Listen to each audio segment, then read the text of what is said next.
चलो क्वेश्चन देखते हैं और उसके साथ साथ में रिलेटेड बात भी करते जाते हैं, ठीक है। देखो, एक अपने पास में क्वेश्चन कह रहा है 10th नंबर रजिस्ट्रेशन आपका मॉड्यूल का, आप देखना आपके कौन से नंबर पेज पर आ रहा है ये, पेज नंबर 32 पे आई थिंक। एक डिफेंस कॉन्ट्रैक्टर है, is evaluating it's machine shops current process layout. अब उसके पास में एक लेआउट है जो इस तरीके से आपको दिख रहा है टेबल में कि भाई यहाँ पहले ई है, फिर ये बी है, ये एफ है, ये ए है, सी है, डी है। आप देख पा रहे हैं अलग अलग डिपार्टमेंट्स को उसने अरेंज किया हुआ है, जो भी उसको सही लगा होगा वो लेआउट उसने डिजाइन कर लिया होगा। ये करंट लेआउट है। Figure below shows the current layout and the table shows the trip matrix for the facility. Trip matrix का मतलब एक डिपार्टमेंट से दूसरे डिपार्टमेंट में जाने के लिए जो जाते हैं उसको ट्रिप बोलते हैं, कि हम ट्रिप लगा के आ रहे हैं दूसरे डिपार्टमेंट में, ट्रिप मैट्रिक्स बना हुआ है। Health and safety regulations require department, मतलब हेल्थ और सेफ्टी के पॉइंट ऑफ व्यू से देखें तो require department E and F two remain at their current position, कि भाई ई और एफ जो डिपार्टमेंट है इनको यही रहने दो, इनको इंटरचेंज करने की जरूरत नहीं है, जो करंट पोजीशन है इनको यही रख रहने देना है। और रीजन क्या दे रखा है कि हेल्थ एंड सेफ्टी रिक्वायरमेंट के हिसाब से, ठीक है, उन रूल्स के हिसाब से। और बाकी आपके क्या दे रखे हैं फिर A B C D, interchange करना हो तो इनको चेंज कर सकते हैं, ठीक है।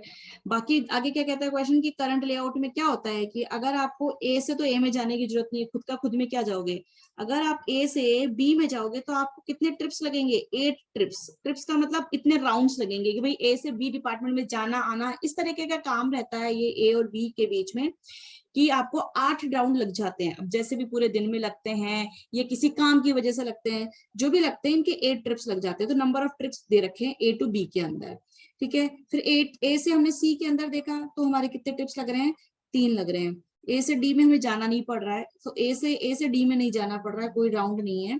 ए से ई में जाने में 9 राउंड्स लगाने पड़ेंगे पूरे दिन में, और ए से एफ में 5 राउंड्स लगाने पड़ेंगे। अब बी पे आ जाते हैं तो बी को ए में जाना नहीं, बी में जाना नहीं, सी में जाना नहीं, बी को डी में ही जाना पड़ता है और 3 राउंड्स लगते हैं, बाकी बी को कहीं जाना नहीं है। इस तरीके से फिर सी का दे दिया कि सी को इन 2 जगह पे जाना पड़ता है, और फिर डी का दे दिया कि डी को सिर्फ एफ में जाना पड़ता है। Thank you, I love you.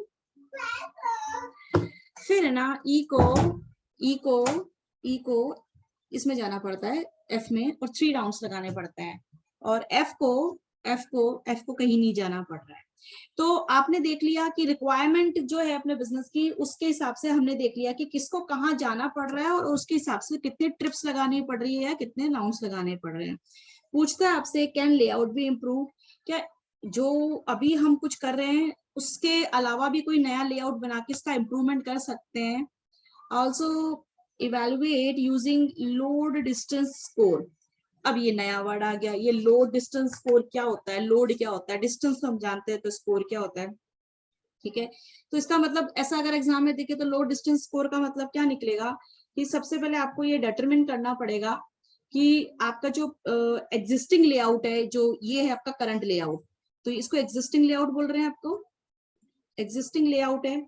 और एक नया बना लेंगे अपने हिसाब से तो वो नया न्यू लेआउट हो जाएगा। तो जो एग्जिस्टिंग लेआउट है और नया लेआउट है, उनका हमको लोड डिस्टेंस निकालना है। तो लोड डिस्टेंस का मतलब क्या है कि भाई आने और जाने के लिए कोई खाली हाथ तो हम आते जाते नहीं होंगे, एक डिपार्टमेंट से दूसरे डिपार्टमेंट में कुछ सामान ले जा रहे होंगे, ला रहे होंगे, तो उसको हम लोड बोल रहे हैं, ठीक है।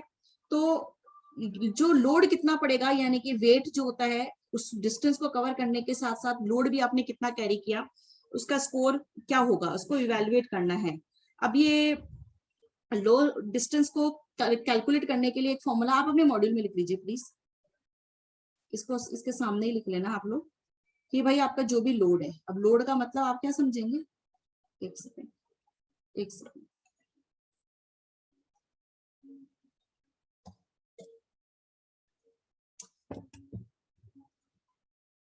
आई थिंक ये विजिबल नहीं हो रहा है यहाँ से, वेट।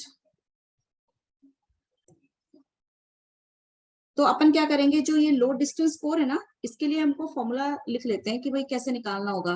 तो आप ये समझ लो, लोड डिस्टेंस स्कोर के लिए फॉर्मूला होगा लोड, आपके जितना भी लोड है, लोड्स लिख लो। लोड्स का मतलब आपको मानना है ट्रिप्स, कि भाई कितनी ट्रिप्स लग रही है from one department to another department into distance, और कितना आपको डिस्टेंस भी कवर करना है, यानी कि डिस्टेंस मतलब आपने कितना मीटर चला, कितना किलोमीटर चला, या कितना स्टेप्स चला, ठीक है। तो लोड इंटू डिस्टेंस अपना हो जाएगा लोड डिस्टेंस स्कोर का फॉर्मूला। अब ये है कि आपके पास में अभी करंट सिनारियो के अंदर ये वाला लेआउट है क्या, EBF ACD, तो E और F को तो हमको बिल्कुल हिलाना भी नहीं है। तो फिर हम एक ये आपसे पूछता है क्या इस लेआउट को हम इम्प्रूव कर सकते हैं या कुछ नया लेआउट बना के ला सकते हैं, तो ला सकते हैं। तो देखो इसमें ना एक सॉल्यूशन में ना इसने कुछ बात कही है, वो देखेंगे तो समझ में आ जाएगा। तो देखो बोलता है कि keep the departments E and F at the current location. अब इसको तो E and F को तो चेंज नहीं करना है, वो तो हमें पहले से ही पता है। फ्रॉम द ट्रिप मैट्रिक्स, अब C जो है ना, अब अगर आप C को देखो तो C is having maximum number of trips from E and F। अगर आप C को देखो तो C कहाँ है, ये वाला है C। C के सामने देखो सबसे ज्यादा ट्रिप्स किसने लगाई है, C ने लगाई है। कहाँ लगाई है, 8 और 9। इस पूरी टेबल में देखो तो सबसे ज्यादा ट्रिप्स किसने लगाई है। अगर आप पूरी टेबल का लेआउट देखो तो सबसे ज्यादा नंबर आपको कहाँ दिख रहा है, बताओ सबसे ज्यादा नंबर आपको कहाँ दिख रहा है। ए में, ए में दिख रहा है। ए किसके किसके साथ में ज्यादा ट्रिप्स लगा रहा है, ए में दिख रहा है, तो यहाँ 9 है, ठीक है। तो ए ने सबसे ज्यादा ट्रिप्स लगाई है, यहाँ पे लगाई है, और एक सी ने लगाई है, यहाँ पे लगाई है। ए से 8 और 9 लगाई है, ये दो है जो सबसे ज्यादा ट्रिप्स लगा रहे हैं, ठीक है। अभी कह रहा है कि अगर ट्रिप मैट्रिक्स को देखें तो सी इज हैविंग, इसने सी को बोला कि C is having maximum number of trips from E and F. E देखो अगर सी को देखो तो सी सबसे ज्यादा ई में जाता है और एफ में जाता है, और 8 और 9 राउंड्स लग रहे हैं उसको, ठीक है। पहले ये इसको देखना चाहता है सी को। So C must be as close as possible to both E and F. अगर सी को ई में भी बहुत ज्यादा जाना पड़ता है और एफ में भी बहुत ज्यादा जाना पड़ता है, इसके सबसे ज्यादा राउंड 8 और 9, तो इसके पास जाता तो 8 राउंड्स लगते हैं, इसके पास जाता तो 9 राउंड्स लगते हैं, तो उसको बहुत सारे राउंड्स लगाने पड़ रहे हैं। तो सी की पोजीशन ऐसे फिक्स करो कि वो उनके पास में चला जाए, क्योंकि दूर जाने से हो सकता है आपका टाइम वेस्ट हो, है ना, ट्रांसपोर्टेशन कॉस्ट ज्यादा है। तो आपने क्या करा, ये जो सी नीचे पड़ा था इस सी को उठा के यहाँ रख दिया। तो ये क्या करा हमने, फिर इसके बाद में बी और सी है ना, इनको इंटरचेंज करने की कोशिश करी हमने, ताकि ये पास पास हो जाए। तो इनको इंटरचेंज किया। तो आप नीचे यहाँ पे लेआउट देखो अपना, इसने सी को ऊपर रख दिया।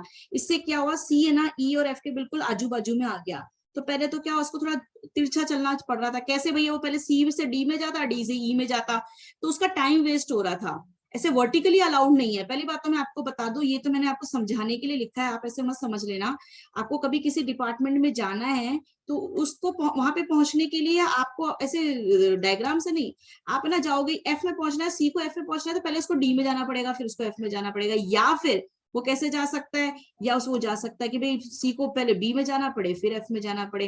तो मतलब आप देख रहे हो, या तो 2 मीटर चलना पड़ रहा है, या तो वो ऐसे करके पहुंचेगा तो भी, या फिर वो ऐसे करके पहुंचेगा तो भी, तो उसको राउंड तो उतना ही लग रहा है ना। हाँ, आप ये मत कह देना नहीं मैडम हमको तो ना ऐसे नहीं चलना है, हमको तो ना तिरछा चलना है, डायगनली चलना है। डायगनली अलाउड नहीं है, आप दीवार फाड़ के थोड़ी ना जाओगे कहीं पर, ऐसा थोड़ी ना अलाउड होता है, ठीक है। That is the thing. तो हमको फिर क्या करना चाहिए, अगर ऐसी स्थिति हमारे पास में है तो फिर हमको इन दोनों को इंटरचेंज करके इनको आजू बाजू ला देना चाहिए।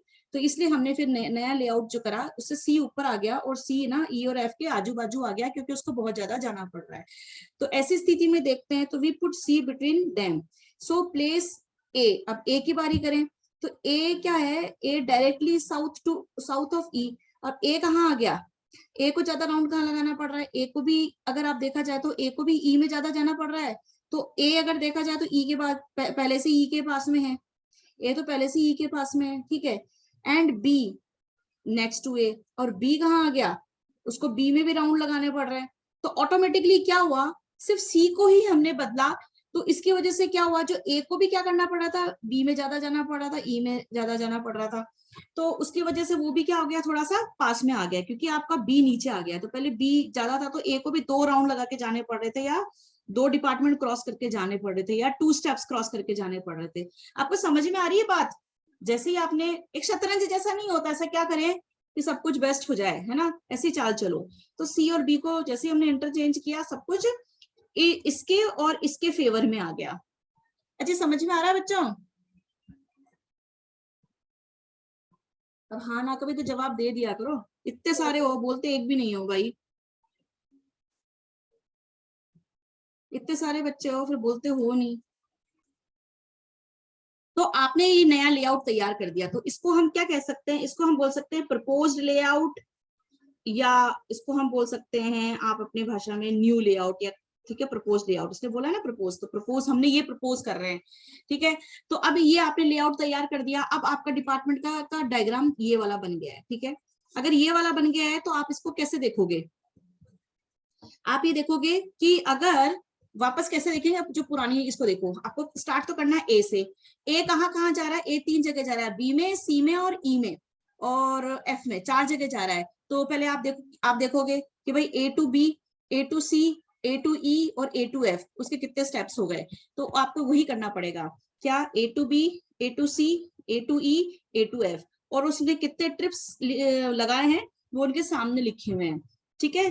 फिर उसके बाद में वापस से बी पर आ जाओ, बी ने कितने डिपार्टमेंट में राउंड लगाए हैं, बी केवल एक ही डिपार्टमेंट में जाता है और वो अपना डी है, तो फिर आप बी टू डी लिख देना, ठीक है, और उसके सामने 3 लिख देना।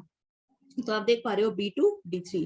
फिर C से बात करते हैं, C 2 डिपार्टमेंट में ही जाता है और उसके 8 और 9 स्टेप्स हो जाते हैं, और D और को F तक ही जाना पड़ता है, और E को जो है वो भी F तक, और उनके नंबर ऑफ ट्रिप्स भी हमने यहाँ पे लिख लिए हैं, ठीक है।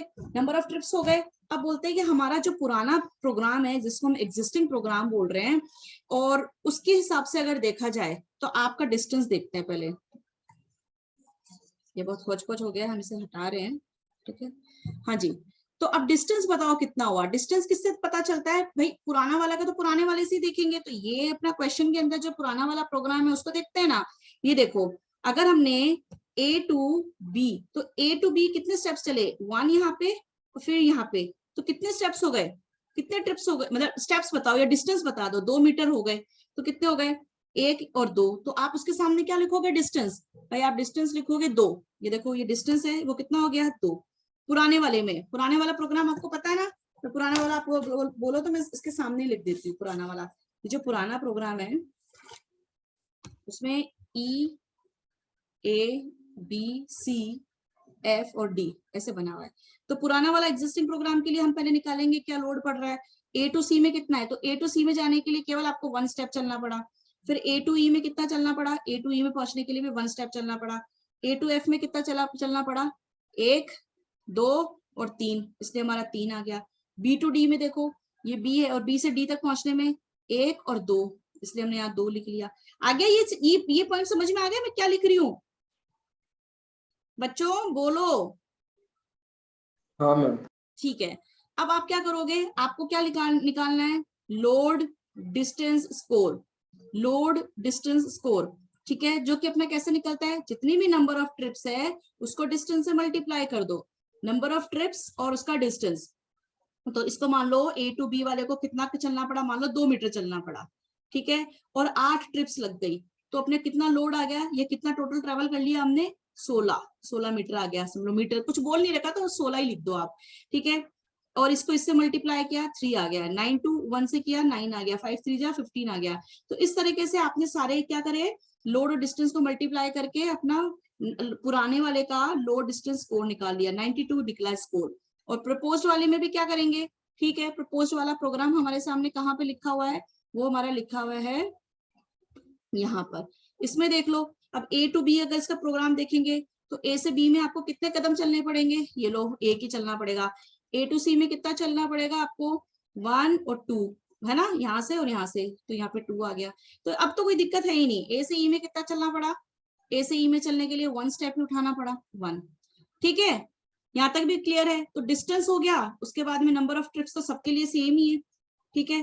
तो आप क्या करोगे, नंबर ऑफ ट्रिप्स देख लो, ये नंबर ऑफ ट्रिप्स और नए वाले का डिस्टेंस हमने निकाल लिया यहाँ पर। तो क्या हुआ, ये 8 into 1, तो कितना लोड आ गया, LDS, यानी कि कितना नंबर ऑफ ट्रिप्स कितने हो जाएंगे, 8 यहाँ पर, 2 एक कदम, तो ये हो जाएगा टोटल 8।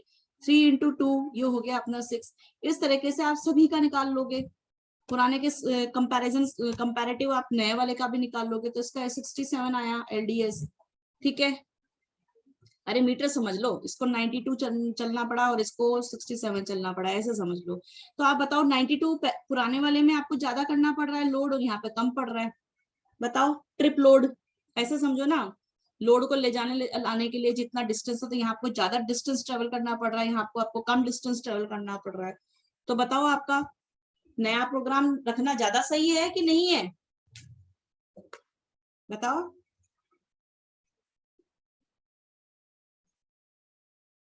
तो हम क्या कह रहे हैं, बिल्कुल सही है।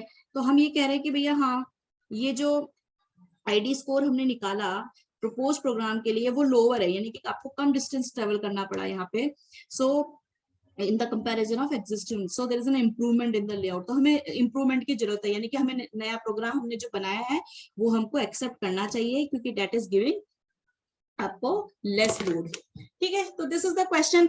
अब क्या था कि जो हमने पहले क्वेश्चन किया था, जो 9th क्वेश्चन था, आई थिंक आपके अगर एग्जाम में आ जाए तो आपका ये जो प्रेजेंटेशन है इस तरीके से आप क्वेश्चन कर लोगे तो ये ज्यादा इजी वे है। और कल हमने करा था जो 9th वाला, उसमें उसने ना क्या किया था, बार बार टेबल फॉर्म में किया था। तो यहाँ पे उसने एक टेबल बनाई थी, तो ये वाला जो है उसने सारा काम वही है, सब कुछ वही है, लेकिन उसने क्या किया, टेबल के अंदर जा जाके क्या लिखा कि सबको उसका कॉस्ट था और उसका जो डिस्टेंस था, और उसका कॉस्ट था वो यहाँ लिख दिया, इस तरीके से लिखा। तो प्रेजेंटेशन का फर्क है। तो आप इस तरीके से प्रेजेंट करते हो कि अभी जो सीखा, तो आपको जो बेटर लगे आपका प्रेजेंटेशन आप उस तरीके से, मेरे को लगता है कि इस तरीके से किसी चीज को प्रेजेंट करना ज्यादा आसान रहेगा। तो 9th वाला क्वेश्चन इस तरीके से करोगे तो सही रहेगा, इजी रहेगा, मतलब कम जगह भी घेरेगा और इजी भी पड़ता है समझने में। तो ये अपना जो टॉपिक था ये अपना खत्म हो गया है, जो अपना टॉपिक लेआउट के ऊपर बेस्ड था। अपन जो टॉपिक चल रहा था अपना पुराना, उसका नाम था फैसिलिटी लेआउट। तो ये फैसिलिटीज हैं डिपार्टमेंट से, उनका लेआउट हमने चेंज करके और कॉस्ट या डिस्टेंस कवर करके हमने कम ज्यादा करके डिसीजन ले लिया।